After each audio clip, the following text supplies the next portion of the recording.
Sino nga ba ang hindi nakakilala sa young superstar na si Daniel Padilla? Pero ano nga ba ang kwento ni Daniel bago siya pumasok sa makulay na mundo ng showbiz? His journey to stardom here on Star Chronicles.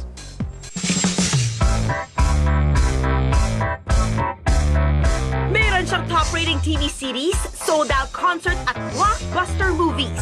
Meron din siyang halos 330,000 followers sa Instagram, halos 2 million followers sa Twitter, at halos 1,200,000 likes sa Facebook. Ganito ang kalibre ng young actor na si Daniel Padilla mula nang siya ay naging artista. Pero sino nga ba tong hinahanga na tinitingalang young actor nung hindi pa siya pumapasok ng showbiz? Nako, mga kapatid, samahan niyo ko. Let's get to know more about Daniel Padilla. Daniel John Ford Padilla. Sa tunay na buhay, si Daniel ay nag-aral sa Montessori de San Juan mula grade school hanggang second year high school. Eto na mga kapatid, papasukin na natin ang classroom kung saan mismo nag-aral po si Daniel Padilla. At nandito nga yung teacher niya rin sa loob, ano? Kung saan yun din yung favorite subject nga ba ni Daniel Padilla. Favorite subject din ng bayan, ang mathematics. Nakakaloka, tara na. Karamihan talaga hindi paborito ang math. Pero si Daniel Padilla ba magaling sa math? May utak siya sa math. And lagi nga ano yan, nasa harapin na uupo eh. Wow! Oo, attentive yung batang yan. Very opinionated si Daniel eh. Ah, talaga? Tsaka at the same time, concerned siya dun sa environment. Yung nangyayari sa bansa, nangyayari dun sa mga people. Actually, nasa ano siya eh, leadership. Kasi nakita ko na nag-guest siya, naging active siya sa CAT. Bali, first year pa lang siya nun, sumali na agad siya. Mga kasama niya is mga third year, fourth year. Padilla pala? Yes, oo. Pag hindi niya alam yung subject matter, tatanong yan. Mangungulit pa. Sir, paano to hindi ko nakuha yung X? Ano ba to yung X na to? Ito ba yung X ng ex-girlfriend? Natawa ako to. May sense of humor din yung bata. Meron siyang time na seryoso talaga. Pero meron din siyang medyo playful. Naglalax. Yeah, Oo. nag-playful siya. As in, kasi mahilig din siya sa sports eh. Tapos very friendly din siya with the classmates. So pag medyo nagkakaroon ng konting magaan ng mga lessons or whatever, medyo nagiging playful siya. Nade-distract siya, Yeah. kumbaga.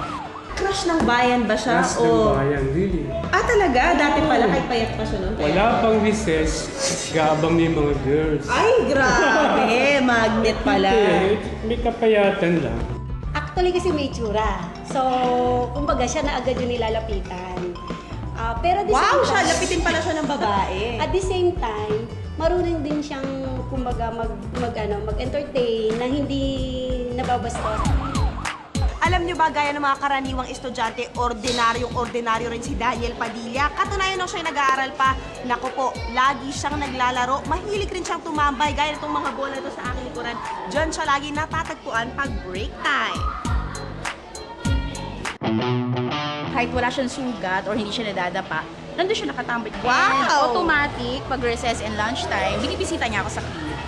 Wow! Ang swerte mo naman. Minsan nag-uusap kami sa mga subject niya. Kung may assignment siya, nagtatanong siya sa akin. Science, ata. Medyo nahirapan siya doon.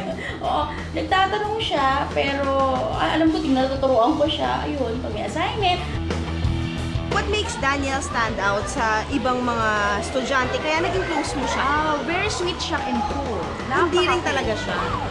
And speaking of pagiging friendly ni Daniel Padilla, isa sa close friends niya ay ang ating kapatid young star na si Akihiro Blanco. Si Daniel, nung kaibigan ko siya, sobrang bait niya at sobrang humble niya. Basketball, nakalimutan niya magdala ng damit. Pag nanghihiram sila sa akin, ang lagi niya pinipili, black shirt. Mahilig talaga siya sa black shirt. Ngayon, nahiligan niya na mag-color, nakikita ko eh. Pero yung mga black shirt, hindi ko talaga maano sa kanya. Kasi tinatanong ko siya, bakit black shirt? Favorite ko kasi black eh. Favorite niya talaga yung mga black. Gusto niya rin maging basketball player, pero hindi namin nakamit kasi hindi kami umabot sa 6-footer pataas eh. Hanggang 5 lang kami pataas eh. So, ayun, na nakamit niya na yung pangarap niya. Sobrang proud ako sa kanya. Pero sabi nga nila, mother knows best. Eh, sino pa nga ba ang tunay na nakakilala kay Daniel Padilla, kundi ang kanyang inang si Carla Estrada. Daniel, maganda ang tandem ng pagpapalaki namin ni Mama dahil isang ina at isang lola. Kaya talagang magalang yung bata. Automatic kahit di mo sabihin, mayroon siyang maawain siya, lalo na sa mga matatanda, yung may ganun siya, no?